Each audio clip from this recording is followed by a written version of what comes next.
Hey guys, welcome back to the Philippines. Today I want to talk about a very important issue. If you're going overseas, if you're coming to the Philippines as an expat, some things that you need to think about, which is about banking and having redundancies. And I was contacted by someone about a bank that I actually use. I use the bank and have always had a wonderful experience with them, but this person did not. And I've talked about this bank on my channel. It's Charles Schwab. It's a great bank as far as having ATM usage overseas. Basically I get all of my fees reimbursed at the end of the month, and fees can add up because here in the Philippines, it's about every time I use an ATM with a foreign card, it's going to cost me about a 250 peso transaction fee, which is approximately about a $5 transaction fee in US dollars. And so those add up over time if you're going to be using them. The wonderful thing about Schwab, as well as I think Fidelity does this as well, is they reimburse you at the end of the month of any foreign transaction fees that you have so that you're able to recoup that. And I've used them for years. I've never had a problem with them. I've used them in lots of different countries, in Albania, in Serbia, in Thailand, in Macedonia, in Germany, Philippines, just basically any country that I've gone to where I've actually used an ATM, I've always used them, never had a single problem with them. But anyway, I was contacted very recently by someone who does have a Charles Schwab account, and they had their entire account frozen after moving here to the Philippines. And so what had happened is, unfortunately, it was the only account that they had kept open in the United States. If they had watched my videos, and I'll talk about it in here, they'd find out that you really do need to have backup plans. You need to diversify your holdings. So they had gotten here, they had an American phone, and when they got to the Philippines, they just never used it, so they ended up turning that phone off and switching over to Google Voice. They had set up the Google Voice before they had left the United States. It's a free service, and for text messaging and stuff from banks, it works about 70% of the time. The problem is, if you're a part of that 30% of the time that it doesn't work and your bank contacts you, guess what? You no longer have phone service to call them, and you no longer have the ability to access your money. So what had happened is they had an automatic payment that was coming out of their Charles Schwab account that landed. It was one that had gone, that they'd had every single month. It wasn't even a very large one. I think it was like a $10 or $12 one from what they told me. But for some reason, the bank determined that this was suspicious activity, and they flagged it. And they immediately sent them a text message to their American phone that they had turned off, that no longer existed. And when nobody responded, they locked down their bank account. And it's been approximately 4 months now that they have had zero access to their funds. Despite calling Schwab, giving them the Google Voice, that did not work for them. They were not able to get the text messages in that way. And so they've been locked out of all of their funds. And that's a tragic thing, but there is a lesson to be learned in that. That one, you shouldn't just have one bank account. My suggestion has always been to have multiple bank accounts. And I would suggest a minimum of 3 bank accounts back in the United States. You also, and I'll probably do this in another video later, but you need to actually use those bank accounts occasionally. You don't want to leave them sitting dormant for more than 6 months at a time.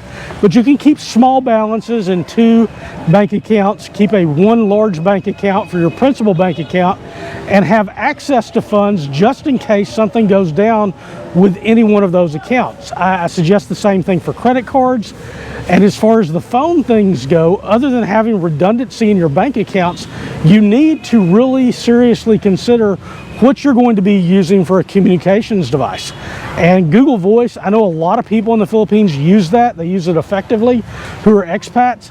The problem with it is, like I say, 70% of the time it's going to work. Some people will never have a problem with it, but some banks will not accept that, and the text messaging won't go through. So you can't do your 2-factor authentication.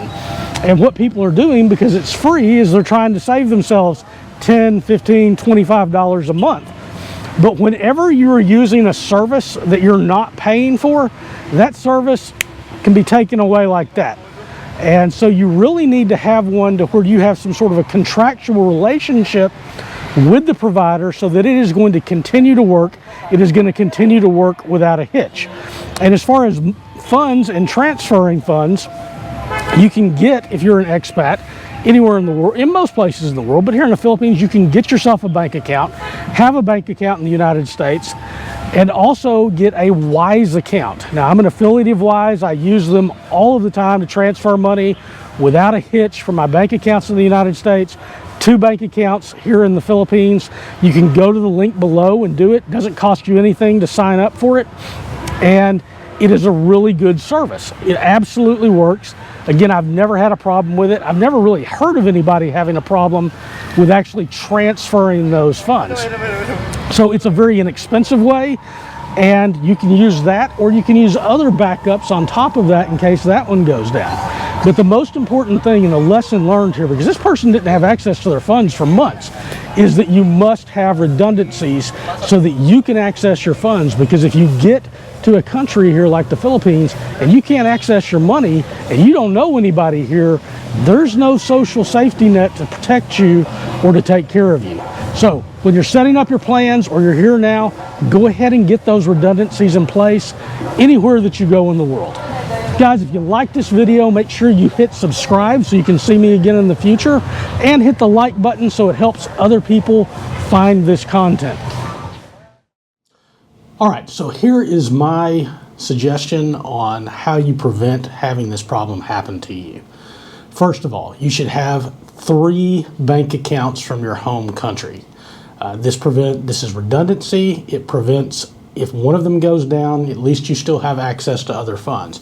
A minimum of one of those should have an ATM that reimburses you for any foreign transaction fees or any foreign ATM fees, so that if you use it as an ATM in the Philippines, you get that money back at the end of the month for the fee that the ATM will charge you, which is approximately $5 US. Also, I would strongly recommend, if you're going to be living in a place for a year or more, that you should get a local bank account. That way you can very inexpensively transfer funds from your home country's bank accounts to your bank accounts in your country, such as the Philippines. To do that, you're going to want to use wire transfer services. I use Wise. There are others that I have accounts with. I suggest opening up accounts with several of them. You don't have to keep any money in or keep a balance, but I use Wise. I've used that. It's the lowest cost fees that I've seen for transferring. It goes off without a hitch directly from an American bank account to a Filipino bank account, and it converts it from US dollars to Filipino pesos at the mid-market rate. I'm an affiliate of them. There's a link in the description below. It doesn't cost you anything if you want to use that link. And then I would also suggest having at least 2 to 3 credit cards. And I know a lot of people are against credit cards, but they are a good backup option. You don't have to carry a balance on them if funding gets cut off. And then finally, you want to have a paid-for phone service from your home country. And a lot of people will object to this, but if you have that and you're paying for it, it's going to work without a hitch. I've used Google Fi, I've used T-Mobile, I've used Verizon. All of those have worked in the Philippines. Google Fi, I think, is less than $25 a month if you're not using any data on it. So you're just using that to do text messages and calls for free back to your home country.